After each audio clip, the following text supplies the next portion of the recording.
All right, guys, this is a pre-out-of-breath Armsor Packer Minute, just a little vignette, and I wanted to show you this real quick because if you look right down here, I'm walking over the bridge, so it may get loud. I'm on Cherokee before I do the show, and the train is stopped underneath me.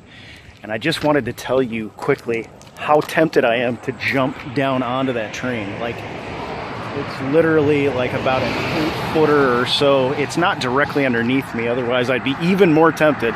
But I just wanted to let you know about that before we got into the show. All right, let's jump on over to it. Hey guys, so yeah, I was sorely tempted to take the midday train going anywhere. Never been that close to a legitimate opportunity to go ahead and just jump on that sucker from above.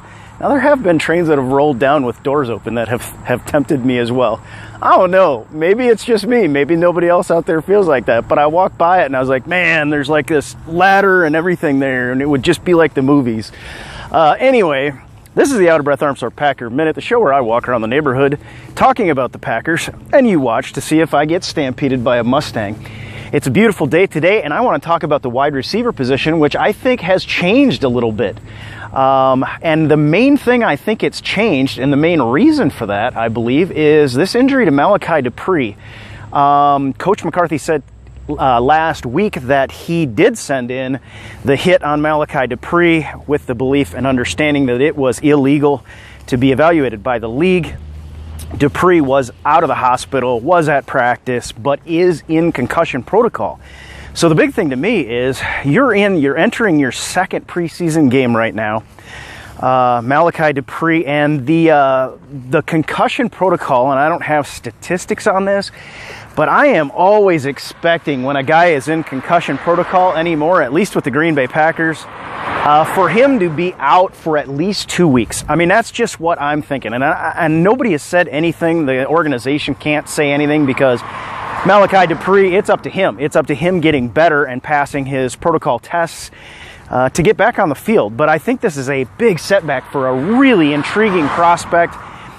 This is a Packer team that is stacked with wide receiver talent right now, but the condition of Malachai Dupres, I think, is going to be absolutely critical moving forward, and I am expecting him to miss some time. So with that said, you're looking at a team that held Jordy Nelson out in the initial preseason game. No need to risk him.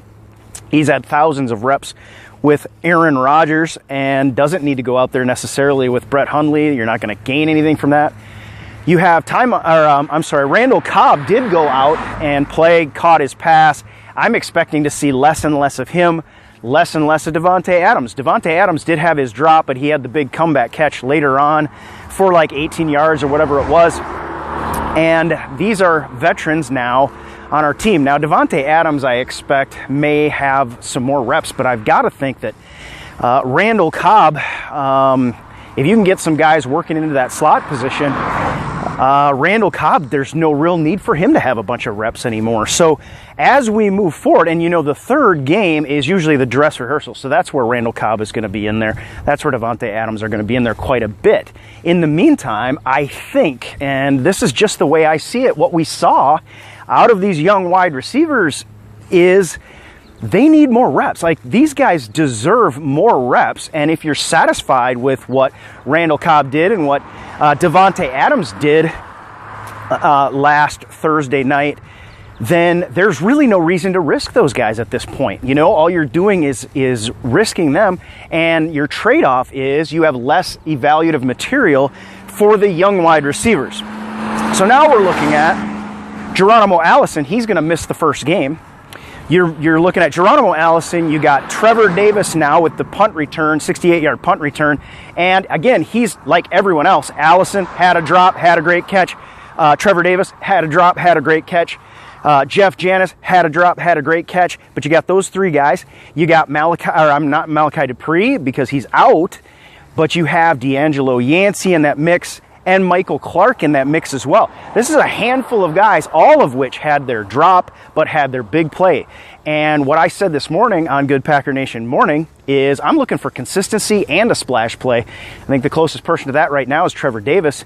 And really, with Allison being out week 1 against Seattle, I've got to feel like Trevor Davis is in the pole position to take that spot and get some playing time, serious playing time right off the bat, week 1. And remember, this is a Trevor Davis that went out on the field in Atlanta as he was called upon. There was out of necessity, and had a nice back shoulder touchdown thrown to him by Aaron Rodgers. And that is also the game in which Geronimo Allison was called upon and showed up as well. So Allison last year sort of beating Trevor Davis out, but now Trevor Davis really has shown that he has matured. He's a little bit bigger, he's a little bit more physical, and he has shown his ability in the punt return game, his speed, and that cannot help but make the coaches think about him in terms of open field tackling. I mean, he's going to be hard to tackle in the open field if they get him the ball as a wide receiver as well.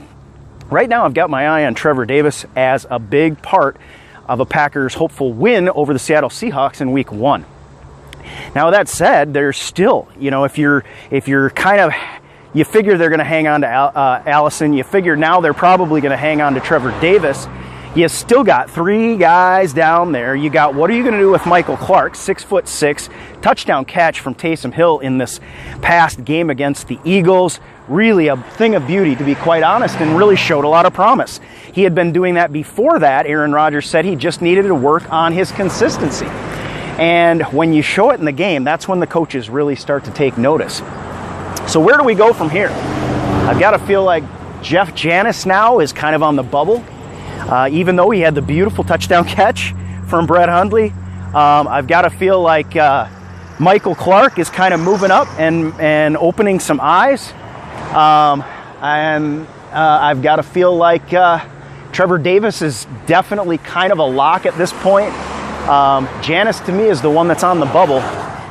He did have a couple decent kick returns, but really didn't show anything. The blocking I didn't think was fantastic on that. But we know he has speed, and we know he's a big guy, and we know he can do the job. He scored a touchdown against the Eagles. So I think this is going to become, what was an absolute stack that was really hard to parse out. One thing I do think this Saturday against Washington is going to happen is we're going to see just a handful of guys get out there, and it's going to be, your Yancey, your Janis. They may not even need as much out of Trevor Davis if they feel like, but I think Trevor Davis is going to get a lot of snaps. I do expect to see less of Cobb, less of Devontae Adams, and then get some more reps with Hundley in for these young wide receivers and see which ones of them shine. Along with that, having talked about the wide receiver position, which I think is compressed a little bit with Dupres gone, Allison out for game 1, I do think that we'll see a handful of receivers rather than more like 10. Even with Jordy Nelson not playing, it was a large group. We had 14 receivers catch passes in that game. But with that said, we need to talk about the quarterback position as well. And I think this is each quarterback that went out on the field. Hundley struggled early, but then he settled in, had a relatively good game, and a beautiful pass to Janis for the touchdown. The ugly interception, I think, is something that obviously he wishes he had back, but they'll be able to get that corrected. Coach McCarthy talked about the mistakes that they have on tape are just as good a correction as anything else, anything they can get right now. And these are all in-game incidents that truly teach. But Joe Callahan out there had a fantastic day, and even though he didn't have the touchdown, but he was elusive, he was in control, and boy did he show that he can make all the throws last night. Rollout, across the body, the laser, the rainbow, he had it all. And this guy has really developed into a nice, what would be a nice backup quarterback, and hopefully in the future will be a nice backup quarterback for the Green Bay Packers. Hopefully not needed, but you got to have a good one back there. Taysom Hill then as well really showed some things. He had the sack, but he did show his wheels, showed his speed. He's a big, strong quarterback, and really threw a prettier ball than I thought. I was kind of worried about his mechanics. I had kind of downplayed his mechanics and said that there were things that need to be corrected. And then I went back and watched him play. And I'm like, you know what? This guy puts the ball on point. The coaches aren't worried about it. And anything that they do need to teach, they will teach. Taysom Hill with a nice debut out there in Packer Nation against the Eagles. And the touchdown being one of the best. I mean, obviously he's thrown to a 6'6" Michael Clark. That always helps. But it was a beautiful pass. put in the right spot. And this is a kid that just got out on the field for the first time as an NFL player. The lights were not too bright for him.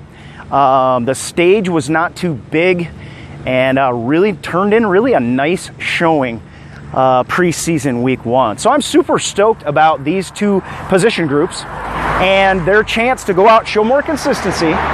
But in particular, the wide receivers, we're going to have, some of these guys are going to have a chance to really show, to start to separate themselves from the pack. Because that's the one thing that, other than Trevor Davis, I don't think any of them did. But frankly, it's because most of them did a pretty good job. We had too many drops. But other than that, they're looking pretty good. And the quarterback situation in particular, I think looks fairly good moving forward. I expect Brett Hundley to have a better start to the game against Washington. And I wouldn't be surprised if the reps aren't spread out a little more evenly, because I truly believe Joe Callahan earned himself some reps. And honestly, I think Taysom Hill did too. Well, guys, let me know what you think in the comments below. And we will talk again tomorrow on the Out of Breath Armstar Packer Minute. Go Pack. Packer Nation worldwide.